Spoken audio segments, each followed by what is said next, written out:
When we think of our immune system, many of us will be familiar with the white blood cells that circulate around our body to target and kill the bacteria and viruses that make us sick. But we actually also have a special type of immune cell sitting in some of our body surfaces, like our skin and our gut, and new research suggests that these cells might hold the key to future cancer and allergy treatments.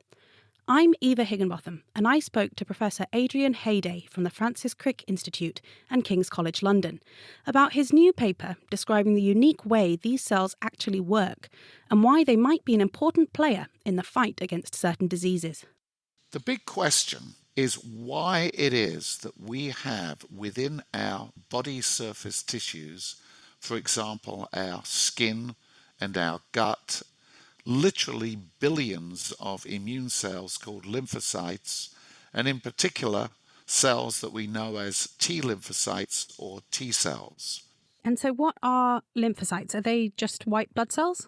They're a specialized type of white blood cell, and they're best known for being able to detect and fight an enormous range of bacteria, parasites, and viruses. But while that is clearly the case with lymphocytes that circulate through our body's system, it's much less clear for lymphocytes that sit at body surfaces. Those cells may simply be scanning the tissue in which they sit for failures to carry out their normal biological roles and purposes. So if I could give you a metaphor, imagine that you have a colleague at work or at school or wherever, and they just don't seem quite right.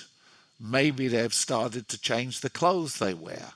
So they don't look normal according to the way you thought about them, but that doesn't mean that they're immediately posing a serious threat.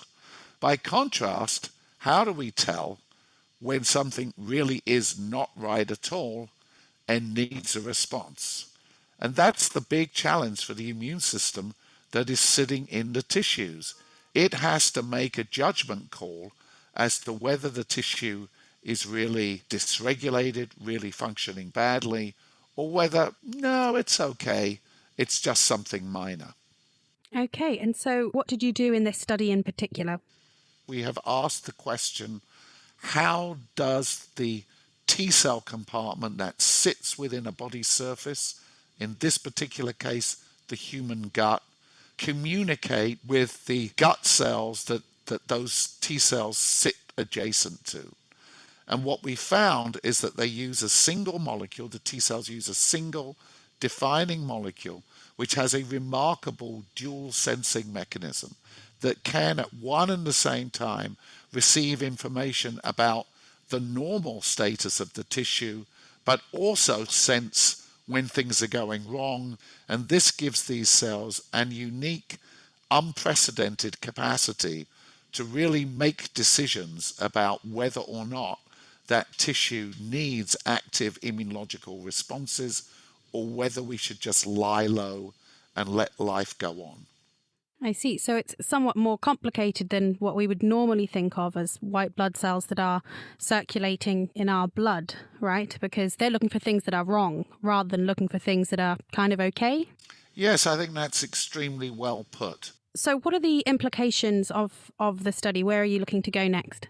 From a clinical point of view, this has interesting potential because if you can really understand the criteria by which the immune system discriminates between normal and impaired or dysregulated, you could potentially engineer that discrimination into, for example, the design of a vaccine to help patients fight their cancers.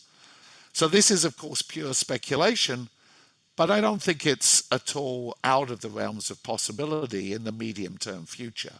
That's really interesting, the idea that we can sort of hijack our own immune systems in order to treat diseases like cancer. What about things like allergies? So allergies are caused by an immune response, right? Are they the same cells that are involved in allergy reactions?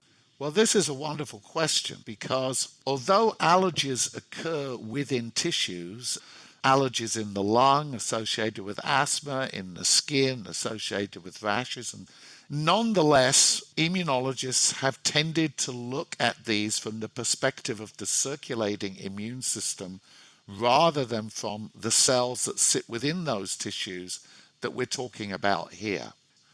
And I would not be at all surprised if the severity of an allergy could be regulated locally by T cells and possibly even other immune cells within the tissues that may be able to repress these otherwise unwanted and extremely strong immune responses.